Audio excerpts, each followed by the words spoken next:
नाशिकमध्ये होणाऱ्या सिंहस्थ कुंभमेळ्याचा बिगुल उद्या वाजणार आहे। भक्ती संगम या कार्यक्रमानं नाशिकमधल्या सिंहस्थ कुंभमेळ्याची खऱ्या अर्थानं सुरुवात होणार आहे।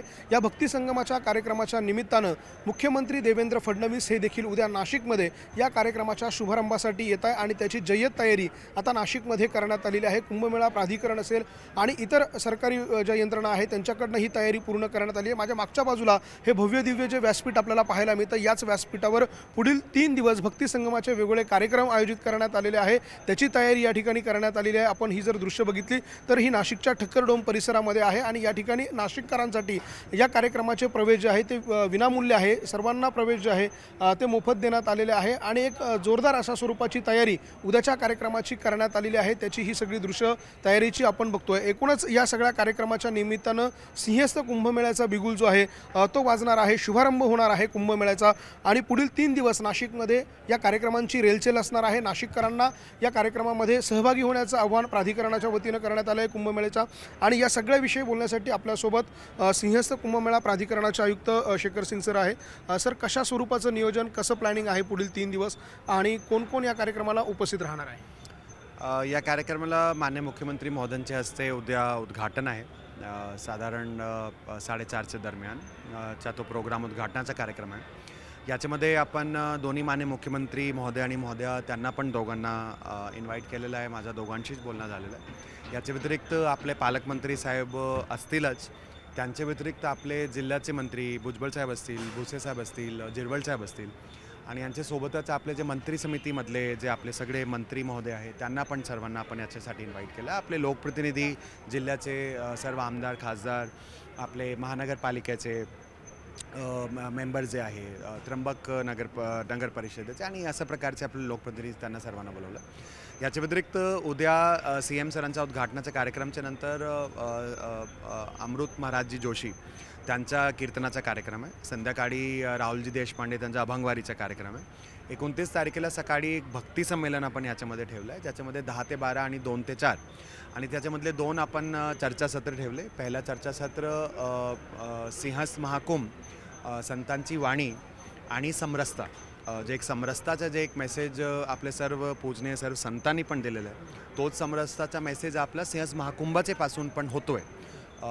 गोदामाईला स्नान करताना कोणी काही त्याच्यामध्ये भेदभाव नसतो, कोणी पण येऊन सर्व एकत्रित येऊन स्नान करतात, तो एक टॉपिक ठेवला आहे। दुसरं टॉपिक आपण ठेवलं आहे संतांची वाणी परंपरा आणि राष्ट्रदृष्ट्या त्या हिशोबाने त्याचं महत्त्व आणि त्याच्यामध्ये सुद्धा दोन्ही सत्रांसाठी आपण खूप चांगले वक्ता, आपले प्रवचनकार, कीर्तनकार त्यांना आपण याच्यासाठी बोलवलं आहे। त्याच दिवशी 29 तारखेला संध्याकाळी चारुदत्त हाफडे साहेबांचं कीर्तन आहे आणि त्याच्यानंतर रात्रीला 8 ते 10 मैथिली ठाकूर जे आपले सुप्रसिद्ध नॅशनल भजन गायिका आहे, आपले बिहारचे MLA पण आहे, त्यांचा प्रोग्राम आहे। आणि 30 तारखेला जसं आपण महाराष्ट्राचे काही कीर्तनचे प्रकार म्हणजे नारदीय परंपराचे कीर्तनचा प्रकार, वारकरी परंपराचे कीर्तनचा प्रकार आपण लोकांच्या समोर आणतो आहे।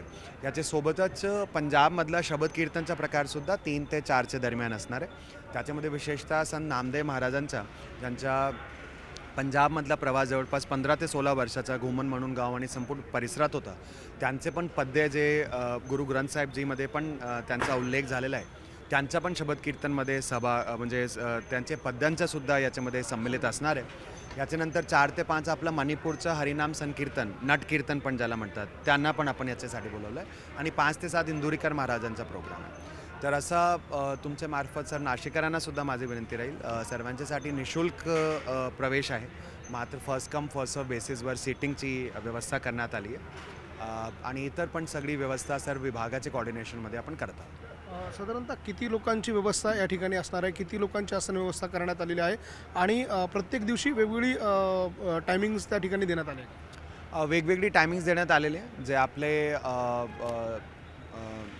जवळपास 4000 लोकांची आसन व्यवस्था या ठिकाणी असणार आहे। याच्यामध्ये महानगरपालिकाच्या सोबत, सिटी लिंकच्या सोबत आपण याच्यामध्ये काही विशेष रूट्स पण याच्यामध्ये बसेसचे आपण चालवतो आहे, जे सिटीचे वेगवेगळे भागातून आपल्या ठक्कर डोमला आणण्यासाठी त्याचा शेड्यूलसुद्धा आज जाहीर केला जाईल।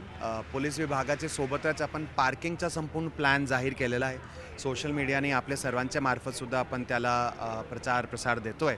याच्यामध्ये रूट कोणता घ्यायचा, येताना कोणत्या रूटने यायचा, कोणत्या रूटमध्ये पार्किंग असणार आहे, त्याचं पण आपण नियोजन पोलीस विभागाच्या मार्फत केलेलं आहे। धन्यवाद. आपल्यासोबत शेखर सिंह सर होते. हे नाशिकमधील सिंहस्थ कुंभमेळ्याच्या प्राधिकरणाचे आयुक्त आहेत आणि त्यांनी या सगळ्याच्या उद्याच्या कार्यक्रमाच्या नियोजनाची माहिती दिलेली आहे. कशा स्वरूपानं हा कार्यक्रम नाशिकमध्ये होणार आहे. आता जर आपण या ठिकाणी बघितलं तर माझ्या मागच्या बाजूला एक मोठी आसन व्यवस्था नाशिककरांना बसण्यासाठी देखील करण्यात आलेली आहे. जवळपास 4 ते 4,500 लोक एकाच वेळी या कार्यक्रमाच्या ठिकाणी बसू शकतील अशा प्रकारची जय्यत व्यवस्था जी आहे ती करण्यात आलेली आहे. आणि नाशिकमध्ये अशा स्वरूपानं 3 दिवसांमध्ये वेगवेगळे कार्यक्रम जे आहे ते होणार आहे आणि या सगळ्या कार्यक्रमांना नाशिककरांनी हजेरी लावावी, उपस्थित राहावं अशा प्रकारचं आवाहन जे आहे ते सिंहस्थ कुंभमेळा प्राधिकरण असेल आणि राज्य सरकार असेल यांच्या वतीने करण्यात आलेलं आहे. व्हिडिओ जर्नलिस्ट हेमंत बागुलसह लक्ष्मण घाटोळ, न्यूज 18 मराठी, नाशिक.